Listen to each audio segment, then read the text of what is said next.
hai chục nghìn lợn.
Mày nhà trong nhà nhá, Đen. Nhà trong nhà nhá. Tao đi lên rừng kiếm một ít đồ về để chiều nay sẽ đón khách. Hôm nay mình có vị khách đặc biệt. Nhà trong nhà ngoan.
đầy rồi.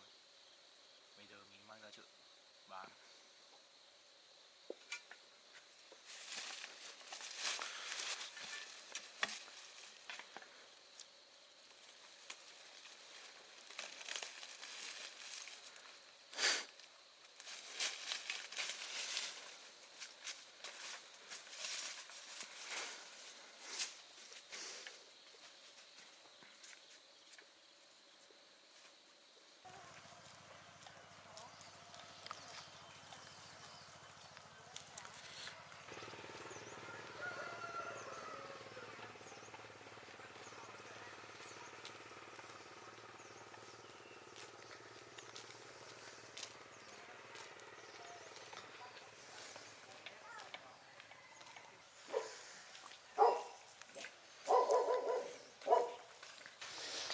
Đấy, đặt vào cân đi.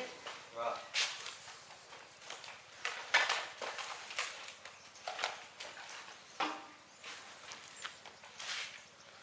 Ba cân cả sò.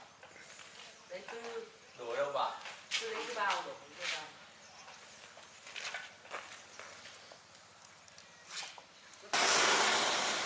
Cân. Rồi mình cứ lấy 2 tiền. Vâng. Cháu xin, cháu về đây. Quay đầu tiếp nhá. Vâng.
này, con chó này rất là đáng yêu đấy. Đây là giống chó gì đấy? Chó này là chó Di của dân làng họ nuôi được. Cậu ngồi đi. Cậu đang chuẩn bị đi làm gì đấy? Tôi đang đi cắt một cái gỗ để về làm cắt bếp. Cậu chưa xong một tí.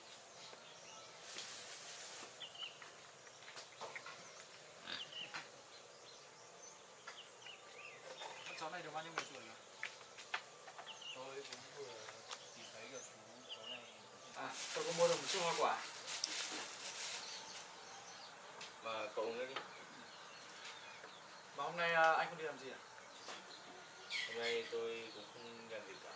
Cũng có một ít việc thôi.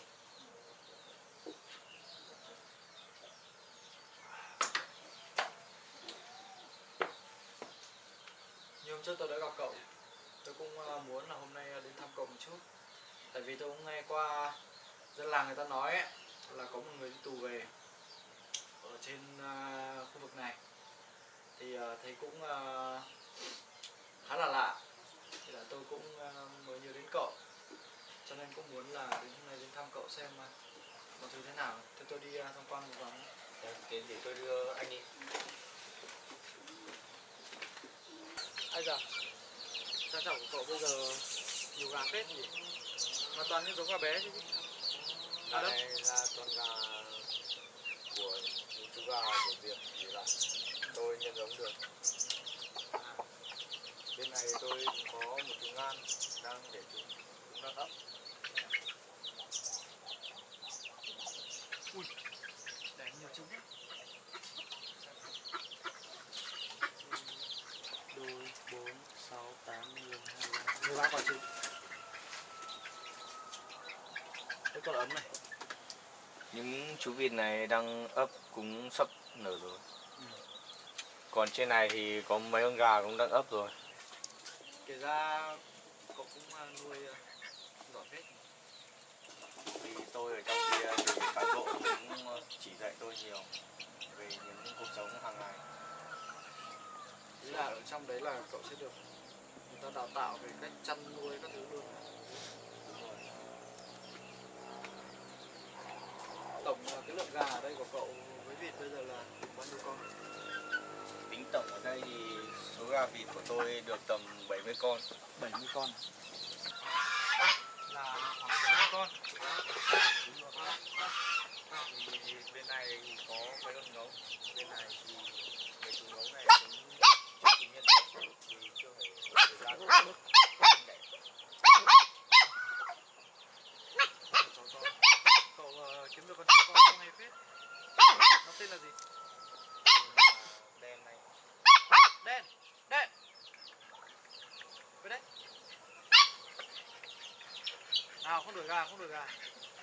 Cái thời điểm mà diệt ở đây ấy, thì tôi nhớ ấy, là mang máng chỉ khoảng tầm 30 đến 35 con. Và bây giờ cũng giống như khoảng 70 con. Tôi cũng nuôi dần dần thì cũng nhân giống được. Với cả cũng không có gì khó khăn đối với tôi. Nên là số gà sẽ tăng lên từng ngày. Thì tôi thấy cậu mở rộng ra khá là rộng. Thế cậu có cái bí quyết gì khi mà mình nuôi gà nhưng mà gà nở nó nở ra thì cái câu giai đoạn đấy thì nó ấp nó nở thì là tùy con mái nó sẽ giữ đúng không? Nhưng mà khi mà nó bắt đầu nó nở ra nó bé thì cậu nuôi nó như thế nào để cho nó không chết và Những chú gà nở ra rồi thì mình phải để cho chú gà ở trên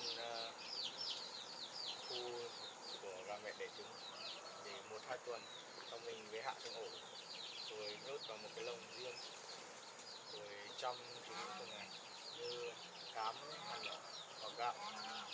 Thì khi nào thả được tầm 1-2 tuần thì anh có thể thả chúng ra cho chúng cái gì chúng ăn. thế anh có tiêm vaccine gì cho phòng bệnh không? Tôi thì nuôi ở trong kia thì cán bộ cũng không chỉ dạy về nuôi vaccine. Thì ở đây thì nuôi gà tôi thấy là cũng dễ.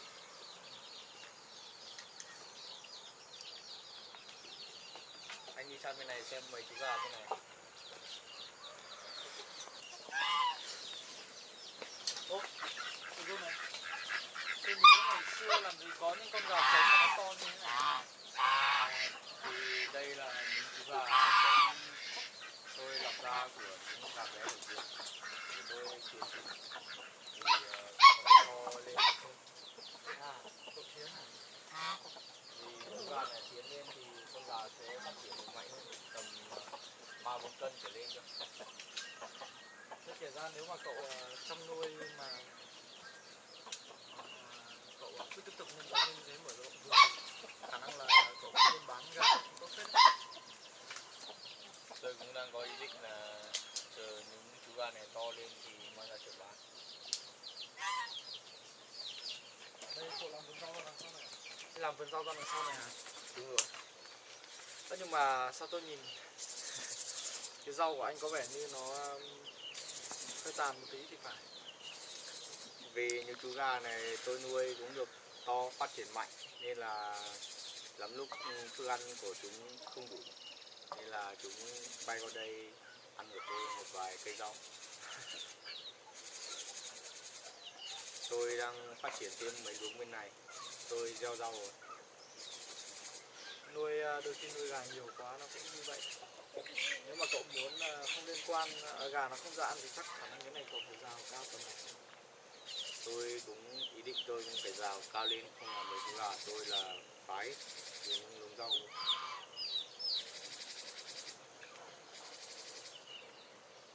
Anh đi sang bên này xem. Cậu có nuôi thêm cái gì nữa không ngoài gà? Tôi bên này tôi cũng có nuôi.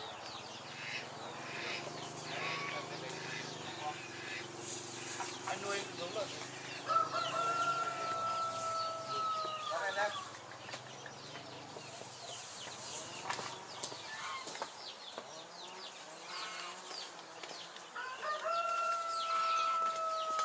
Cậu nuôi giống lợn rừng đấy. Đúng rồi. Nhưng mà lợn rừng này nó như tôi nghe nói là lợn rừng này nó không to được đúng không?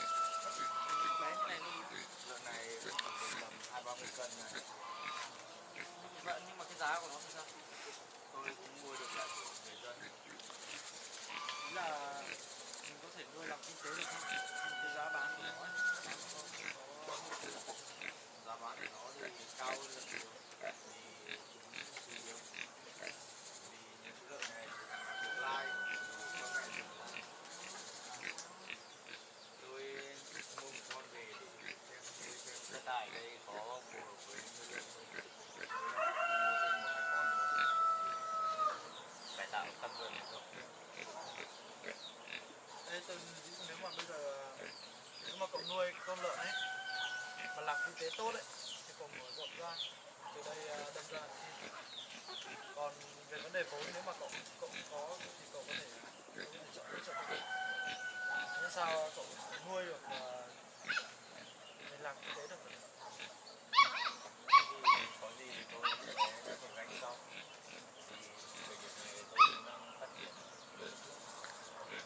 Tạm thời anh cứ làm quen với cái việc chăn nuôi đã nên như vậy, sau đấy thì nếu mà quen rồi thì cậu có thể mở rộng cái mô hình sau.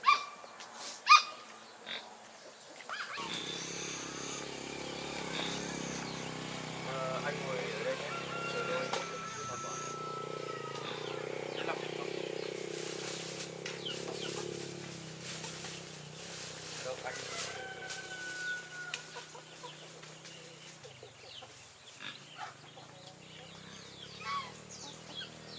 Công nhận con rôn này có thể hoàn toàn.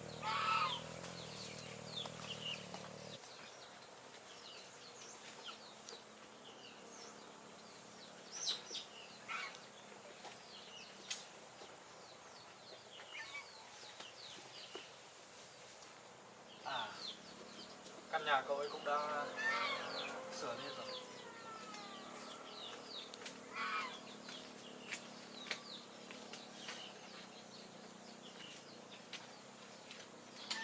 Alo cậu Linh à?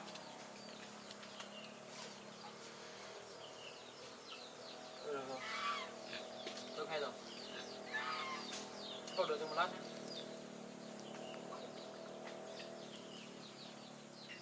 À, rồi này. Tôi có một số việc khá là quan trọng.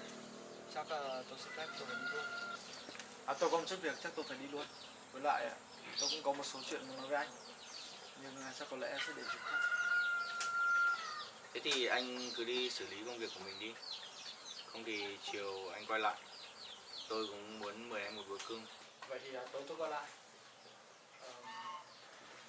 Làm phiền anh rồi. Không có gì. Tôi xin phép. Tôi cảm ơn anh. Mà nếu mà cậu muốn nhân thêm giống lợn mở rộng mô hình ấy, thì mà cần vốn thì cứ liên hệ với tôi.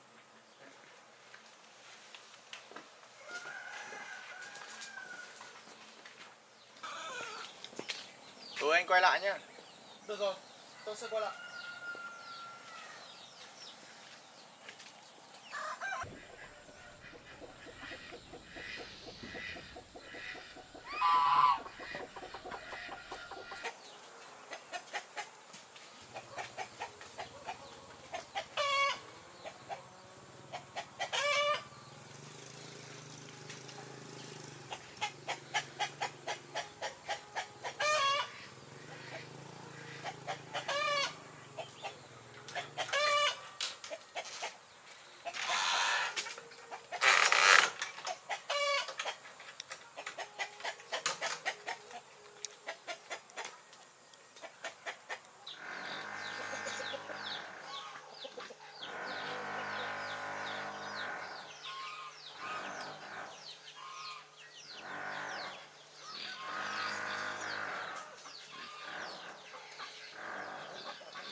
thịt chưa.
Thịt của mình cũng chín rồi, cho mình vớt ra đĩa thôi.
đen thì ăn xong.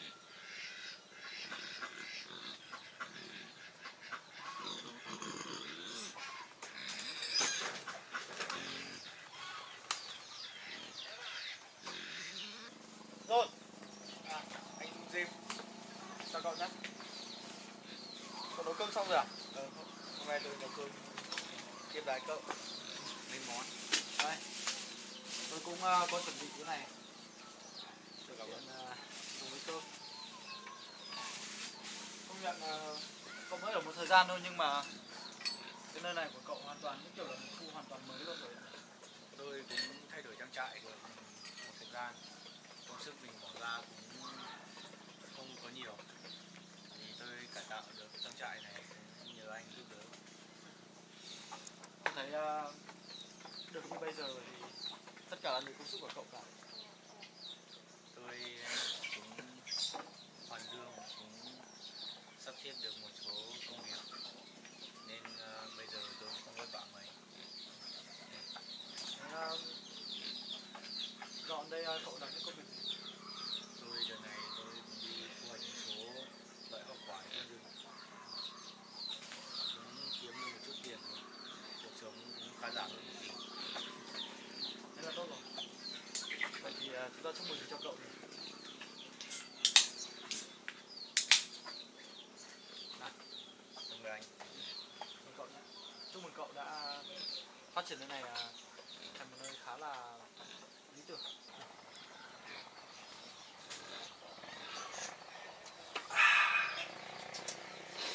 Đúng là đàn ông anh em mình có tí cồn vào cũng sảng khoái hẳn nhỉ. Mà anh đi đường có lạnh không? Tôi đi bộ nên cũng không lạnh lắm. Thế thì tôi hôm nay tôi cũng nấu được mấy món. Chú Hoàng tôi lấy ở dưới vườn, tôi trong tác xá không bọn tôi vừa trồng. Còn mấy món bên này thì tôi mua ở quán. Cậu đã tự trồng được su hào rồi hả? Vâng. Tôi không ngờ luôn đấy. Tại vì cái hình ảnh của cậu ngày trước ấy, với bây giờ ấy, nó đối nghịch nhau rất là nhiều. Thực sự cậu đúng là một người rất là tài năng và thích nghi tốt. Thôi, chúng ta dùng thôi nhỉ. Tôi mời cậu nhé. Anh cứ tự nhiên đi.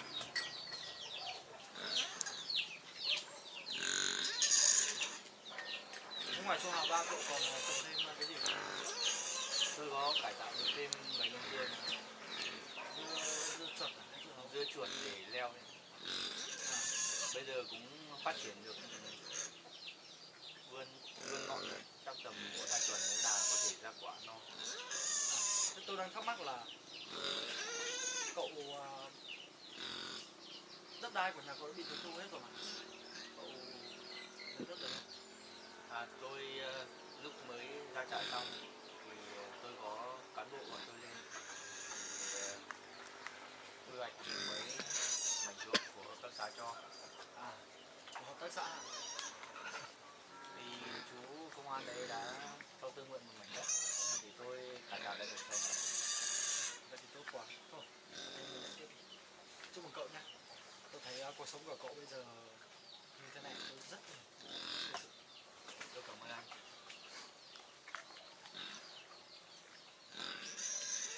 Tôi có nhìn thấy ở đây có một con lợn. Với lại cái đàn gà của cậu tôi thấy nó số lượng nó rất là nhiều. Mà đặc biệt là nó lại có rất nhiều những con gà mà bé bé từng này thôi. Là cậu tự nhân giống hết hả?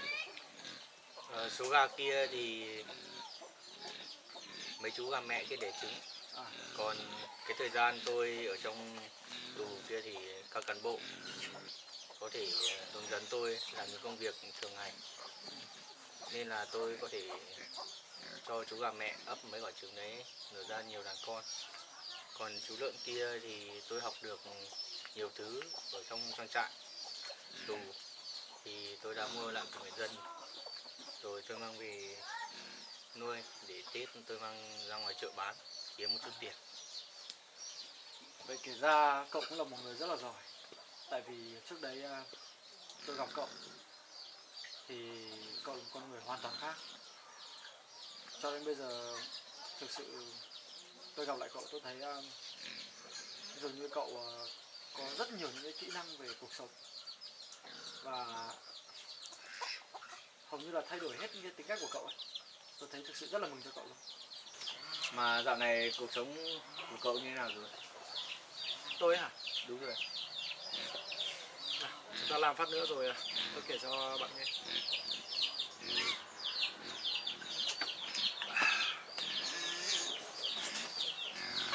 Cuộc sống của tôi thì vẫn thế, chỉ là dạo đây có một chút trục trặc về vấn đề của tôi và gia đình. Thì tôi cũng tiện là hôm nay tôi đến đây thứ nhất là để thăm xem cậu đã sống như thế nào, và tôi đã có câu trả lời của mình. Trong những ngày đầu mà cậu trở về tôi gặp cậu thì tôi vẫn còn nghi ngờ một chút, nhưng mà cho đến bây giờ thì tôi thấy tôi đã lựa chọn đúng khi mà cho cậu sống ở đây. Còn cái vấn đề thứ hai là tôi cũng muốn đến đây hỏi cậu một chút chuyện. Cậu hỏi đi, tôi hoàn toàn giải đáp cho cậu được. Cậu còn nhớ cách đây khoảng tầm 5 tháng, lúc nào cậu cũng luôn miệng nói rằng cha tôi đã hại gia đình cậu, mà tôi cũng chưa có một lần nào đó tôi ngồi tôi nói rõ ràng, hỏi rõ ràng cậu xem thực sự ông ấy đã làm như thế nào. Cho nên hôm nay tôi muốn đến đây hỏi cậu xem cậu biết cái thông tin đó từ đâu và tại sao cậu luôn cho rằng như vậy. Vì thời điểm đấy mẹ tôi mất thì bố tôi có thể kể lại cho tôi biết mọi chuyện, nên tôi nghe theo bố tôi phải hại gia đình cậu. Thế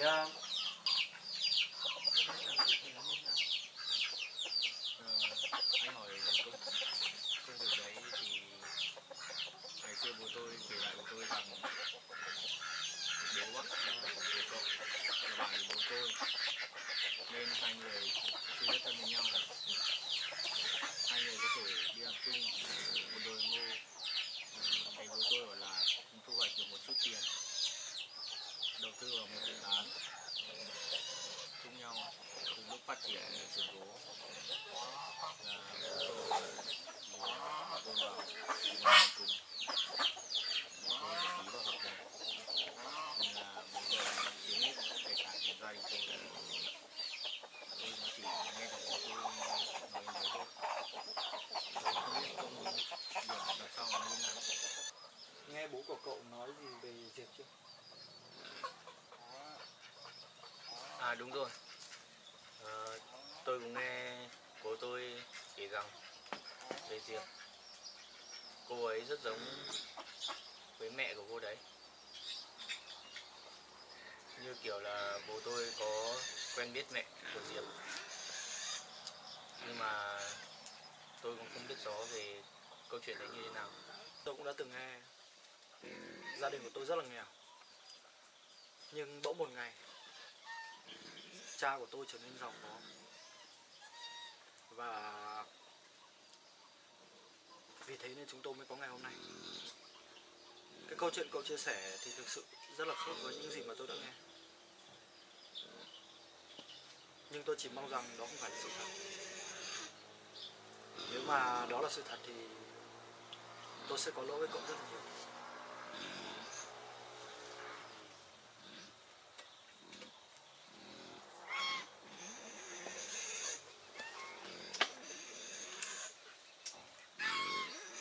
Cậu dùng bữa đi.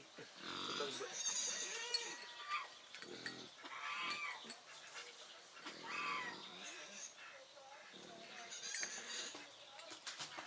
Này, mời cậu.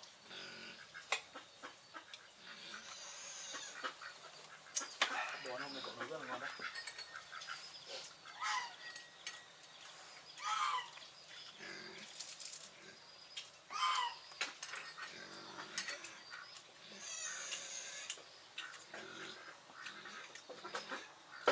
À mà cậu Vinh này, tôi cũng có một chút chuyện muốn nói. Cậu nói đi.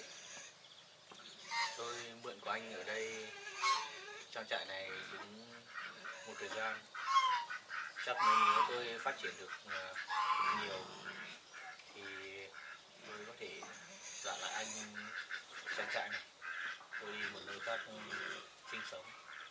tạo thêm nhiều thứ. Mà tại sao cậu không ở đây Dũng? Dù gì nơi này của tôi cũng không có người ở. Nếu mà có bắt đầu một nơi mới thì sẽ rất là vất vả. Điều đấy tôi biết. Tôi cũng tích góp được một chút tiền. Tôi cũng muốn mua một mảnh đất rẻ ở trong rừng sâu cũng được, để tôi thử sức mình để cải tạo một trang trại ở trong đấy. Điều này sẽ là rất vất vả đấy. Nó không đơn giản như cậu nghĩ đâu.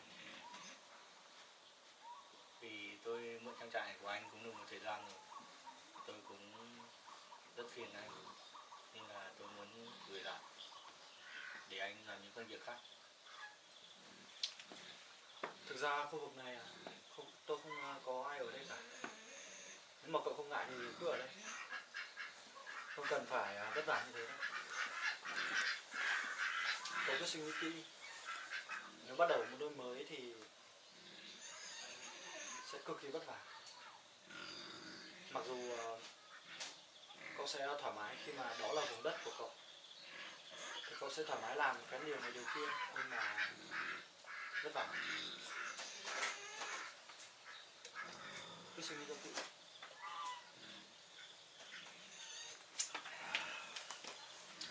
Thế thì để tôi suy nghĩ một thời gian, rồi tôi trả lời cậu sau. Còn tốt nhất thì tôi vẫn muốn cậu ở đây, cho đỡ vất vả hơn.